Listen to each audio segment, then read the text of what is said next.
Hey everybody, it's Pastor Siri. I'm a Lutheran pastor and a spiritual seeker, and I recently completed the Camino Primitivo, a 200-mile or 321-kilometer walk from Oviedo, Spain to Santiago de Compostela. And in this video, I just wanted to share with you some of the things that now I know after all of those months of preparation that I did. There's some things you just don't know until you actually do it. And so I want to share some of the things that I now know that I wish I would have known before I started. So here we go.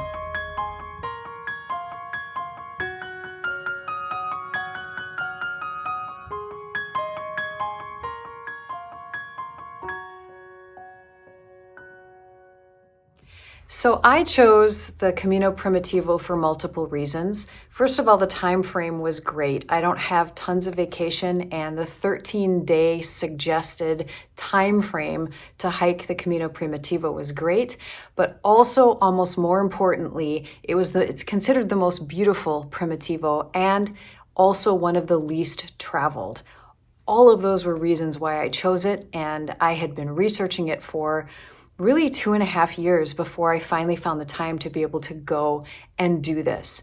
Now, a couple things. As I was planning this, I've never done anything like this before. I have traveled internationally. I have done single day hikes. I have never had everything in a backpack and walked for 13 days over mountains by myself. I've never done anything like that. And so one of the decisions that I decided to make was to really go by the guidebook. So I did get this guidebook and I followed it really to the core. I took their suggested days, day 1, day 2, the mileage, and then I went online. This was just my own sense of what was going to make me feel comfortable doing something I'd never done before and doing it all by myself. I went to booking.com and I booked all of my hotels all the way through. So I just want to talk about that because I knew I would not be able to sleep in an albergue or hostel. Some people say, you know what, it's fine. Sometimes you get the whole room to yourself, or, you're just so tired you're going to fall asleep no matter what noises happen. That's not true for me, my friends. It's not true for me. I know that. I have had sleep issues. I am a very light sleeper. I knew that if I was in a room with someone who was snoring or making noises, even with earplugs, I would be awake all night and I would be pissed as hell. I would be exhausted and pissed, and I knew I didn't want that on my Camino. So I made the executive decision to find hotels or pensions, which are like little rooms, like little mini hotels. And that actually was a really, really good decision for me because at the end of this long walk, no matter what happened, I had a private room with a private bathroom that I could take a shower and explode all my stuff out of the room and really just have that time alone to myself. I've never really considered myself a massive introvert, but honestly, I was going to introvert. I was going there to spend a lot of alone time, to hike alone, to pray alone. I wanted to be alone. I did not want to be constantly surrounded by people. And so that was a decision I made. But one of the things about using the guidebook is that there's no rest days or anything, and they sort of have suggested mileage that go from very obvious towns to obvious towns, but there are potentially other choices. And they do say that. It's not like they say this is the only way you can do things, but I followed this to the letter. And that was maybe one of the things that I would do differently if I were to do it again, because some of the mileage was really long. Like the second to the last day, right before you're going into Santiago, was pretty much 22 miles. And that was really, really hard on my feet. My body was strong. My body had a lot of energy, but foot pain became something that increased as I continued, and I probably could have used a rest day. I probably could have used different shoes, and it would have been nice if I had given myself the freedom and an extra buffer day in there where I could have taken a rest where I needed to. In retrospect, a really great day to take an extra day on is in Lugo. You've already gone like 6 or 7 days, and that's a really big city. There's a lot there, and there was a lot to look at, and I was too exhausted getting in. It was a long walk. It was like 19 miles to get into Lugo. I didn't want to explore, and the next day we were off again.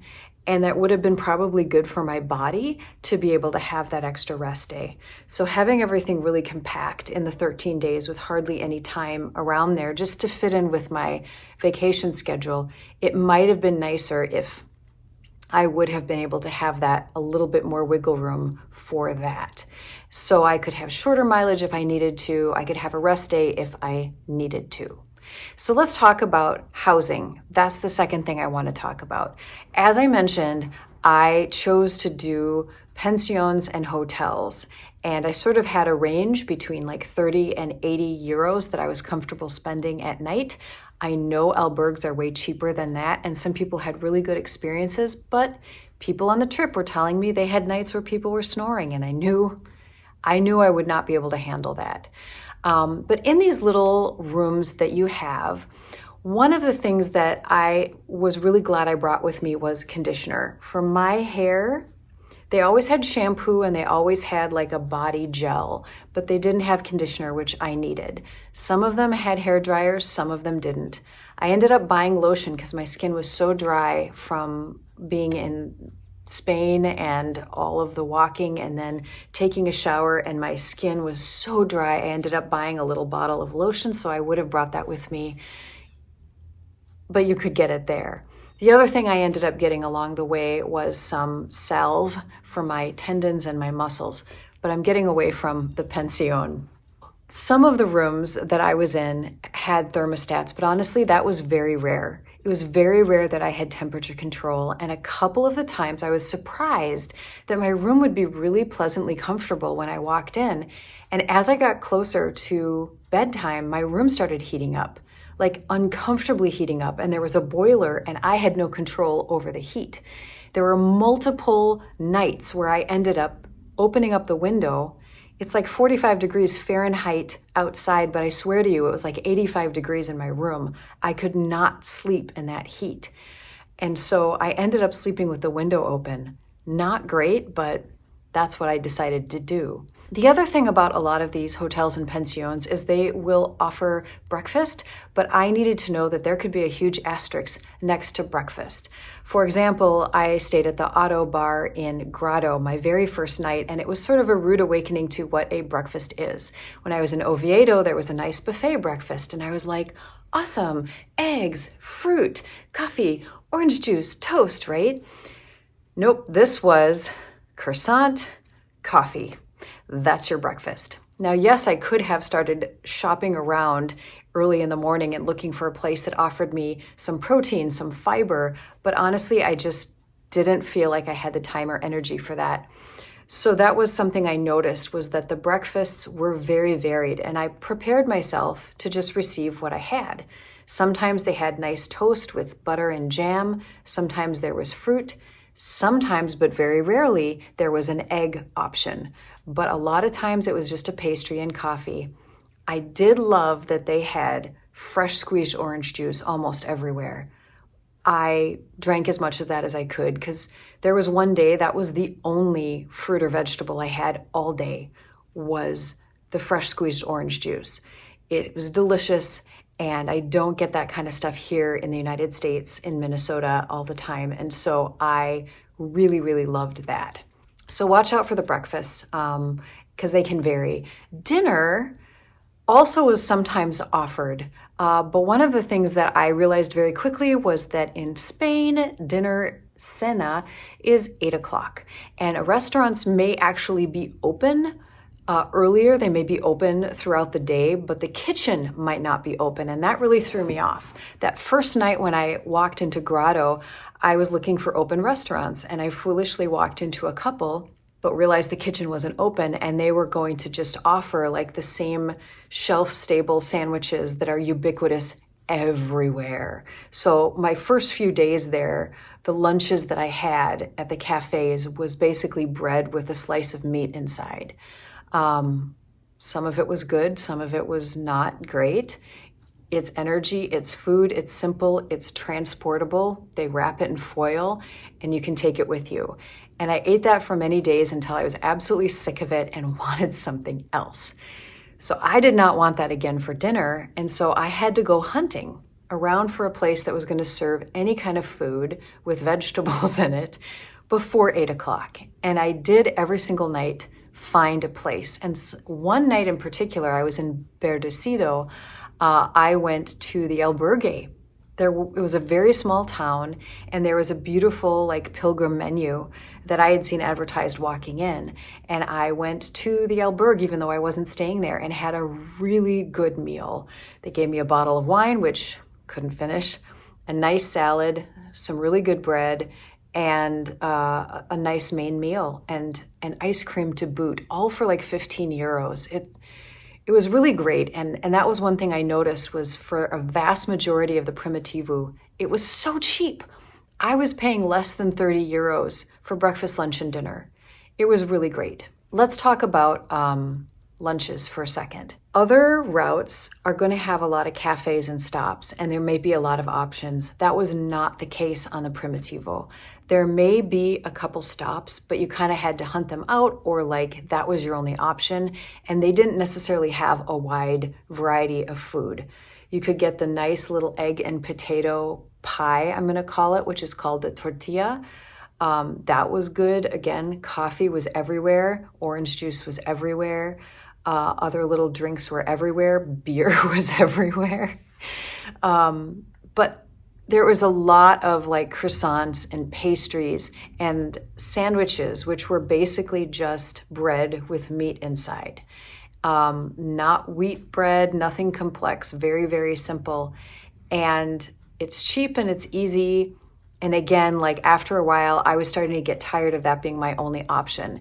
And so I finally figured out that going to the supermercado in a town and buying some fresh fruit, and I got a bag of nuts with dried fruit and sardines so that I could have some like protein and vitamins with me. And then that would be my lunch the next day. So I'd literally be walking along and I'd eat a banana, I'd eat an apple, I'd eat my nuts, and that was my lunch. Power bars are a great idea. Dried fruits are a great idea. Anything you want to bring with you. They're not necessarily going to have along the route in these smaller towns the same like health foodie stuff that I would have accessible to me. So the things I brought over from me from the United States, I ate up super quickly. And then, I just did the best to find what I could find. Camino.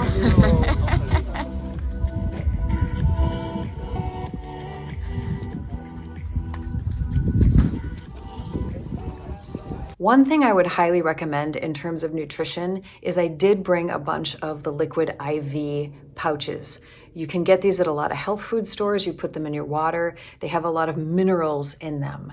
What happens is when we travel and when we're sweating a lot, we obviously lose liquid, but we're not always replacing that with the minerals that we need. And so we can actually get more depleted. And so for me, I wish I'd brought more. I only brought enough for about half of my time. But then I discovered Aquarius water, naranja flavor, and it was my favorite drink there. That was mineral water. And I don't know how many minerals were in it, but I tried to have one a day the whole rest of my trip. And it just felt really hydrating and nourishing and delicious at the same time. All right, number 4, the other thing that I wish that I would have had. I brought a rain jacket, but I discovered on a very rainy day that it was not as waterproof as I thought it was. I got into a cafe for lunch and I took it off and my arms were wet. And it was very cold outside. Luckily, I had a fleece I could pull out to kind of give myself a buffer, but I was a little frustrated at the quality of my rain jacket. The other thing that happened was I brought those like really little, like almost those little stretchy gloves because I didn't really understand how cold it might get up in the mountains. And the day in which I went from Pola de Allende up the top of the mountain was very cold up there, sleeting and snow, and the mountains, the mittens were practically worthless. I ended up throwing them away. And when I was in Lugo, I ended up buying some new gloves, which by then it was too late because we were past the high altitudes in the mountains, but something thicker that was leathery would have really saved not only warmth, but from the rain that was on my hands, soaking my mittens, making it very, very cold. That was the one thing that I really wish would have been different. The last thing I want to say about what I wish would have been different were my shoes. So everyone says you need hiking shoes, so I took that seriously and I went to go and get an official pair of hiking shoes. And they were very stiff, they were waterproof. I broke them in. I didn't ever get any blisters, but I did start to get escalating foot pain, meaning my feet were incredibly sore and the backs of my heels, like the muscles and the tendons in the backs of my heels, were very sore, starting at about 10 miles and beyond. But then it progressively got worse. Like I started to get that pain earlier and earlier. And I think there are a couple reasons for that, but I think one of them was maybe the shoe was just too hard. It felt like a very hard hiking shoe, and I probably could have done a better job picking them. But sometimes you don't know. I'd never bought a hiking shoe before. Sometimes you just don't know. My last piece of advice for you, a really good decision I made when I finally made it to Santiago, is I booked a massage for myself. I was incredibly happy. I think it was called Spazio Massages. There's a couple places that are available. Beautiful 60-minute full body massage, wonderfully done, very good price. I was extremely happy with it and really glad that I made that decision.